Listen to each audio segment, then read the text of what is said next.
There are voices in music history that don't just perform songs, they define emotion itself. One of the most extraordinary voices ever recorded belongs to Minnie Riperton, a singer whose artistry, vulnerability, and emotional honesty made her one of the most unique vocalists of her time. Her life was brief, but her impact continues to grow because her voice carries a rare combination of softness, precision, and emotional truth that still feels timeless today. Minnie Riperton was born on November 8, 1947, in Chicago, Illinois, into a working-class family that valued discipline, education, and creativity. From early childhood, she showed an unusual sensitivity toward music, often responding to melody and rhythm in deeply emotional ways. Her parents recognized her talent early and enrolled her in formal training at the Chicago Musical College and Lincoln Center, Chicago, where she studied classical voice, opera, drama, and dance. This gave her technical precision, but her emotional instinct became the defining force of her artistry.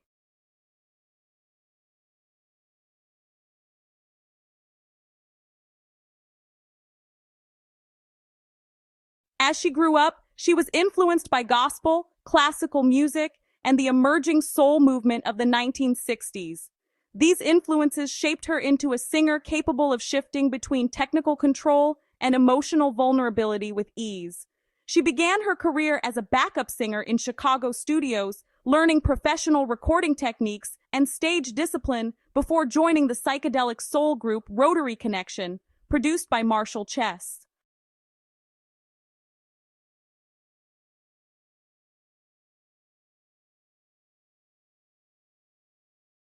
Rotary Connection became a highly experimental group blending soul, rock, jazz, orchestral music, and psychedelic soundscapes. Within this environment, Minnie was given rare artistic freedom to explore her voice without restriction. She began developing her whistle register during this period, experimenting with vocal textures that few singers in mainstream music were attempting at the time.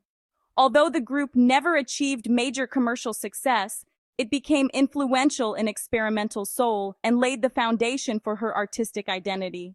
In 1970, she released her debut solo album, Come to My Garden, produced by Charles Stepney. The album featured lush orchestration and emotionally driven performances that highlighted her vocal clarity and expressive range. While it was not a commercial success at release, it later became recognized as one of the most important orchestral soul albums ever recorded. Songs such as Les Fleurs revealed her ability to combine classical structure with emotional storytelling. Her breakthrough came in 1974 with the album Perfect Angel. A major creative influence on the project was Stevie Wonder, who secretly co-produced much of the album under the name El Toro Negro. His involvement helped shape a sound that balanced innovation with accessibility.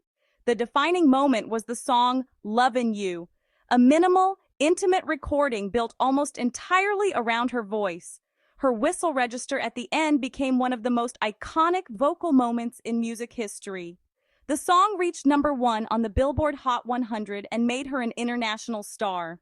She followed this with Adventures in Paradise in 1975, an album that explored jazz-influenced arrangements and emotional storytelling. Songs like Inside My Love showed her ability to express vulnerability with subtlety and sophistication. In 1977, she released Stay in Love, which reflected a more mature and polished sound, focusing on emotional expression and musical refinement. Her final album, Minnie, was released in 1979 during a period of declining health, yet still displayed remarkable vocal control and emotional depth.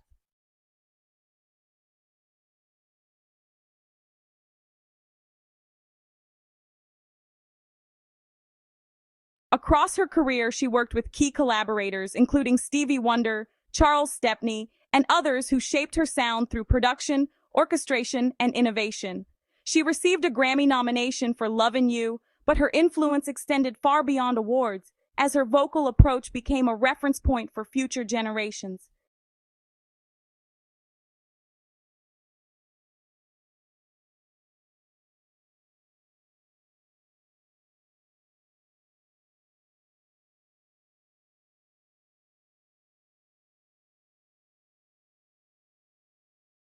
Her personal life was defined by one continuous and deeply rooted foundation of love, family, and creativity.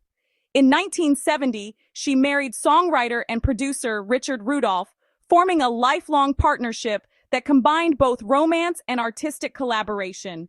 Their relationship became the center of her emotional world and creative process, with Richard serving as co-writer, producer, and support system throughout her career. Together, they built a home centered on music and shared artistic expression, where creativity was part of everyday life rather than a separate profession.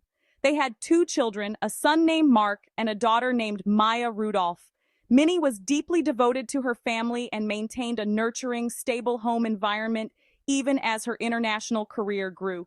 Her identity as a mother and artist existed as one unified life, not 2 separate roles. In 1976, at the height of her career, she was diagnosed with breast cancer at the age of 28. She chose to speak openly about her diagnosis at a time when it was rarely discussed publicly, becoming one of the first major artists to advocate for breast cancer awareness. She underwent a radical mastectomy and worked with organizations such as the American Cancer Society to promote early detection and reduce stigma.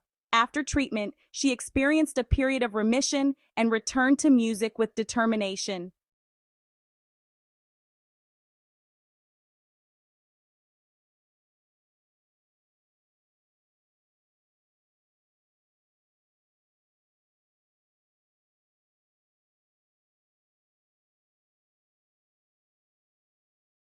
In 1978, the cancer returned in a more aggressive form and spread throughout her body.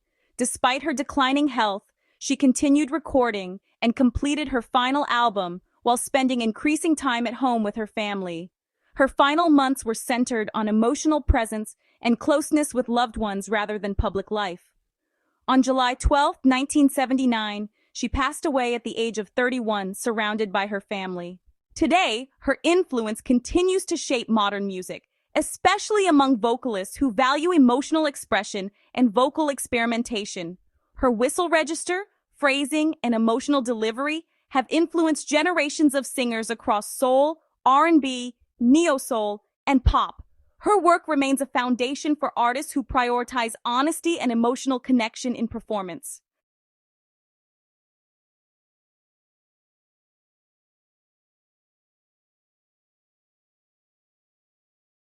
In the end, Minnie Riperton's legacy is not defined by the length of her life, but by the depth of her expression. She expanded the emotional possibilities of the human voice and left behind a body of work that continues to resonate across time. Her voice remains present, not as history, but as living emotion carried through music. If this story resonated with you, consider subscribing for more documentary-style music histories. Leave a like if you enjoy deep dives into legendary artists, share it with someone who appreciates timeless voices, and feel free to comment your favorite Minnie Riperton song or moment. Staying connected helps keep these stories and voices alive for new generations.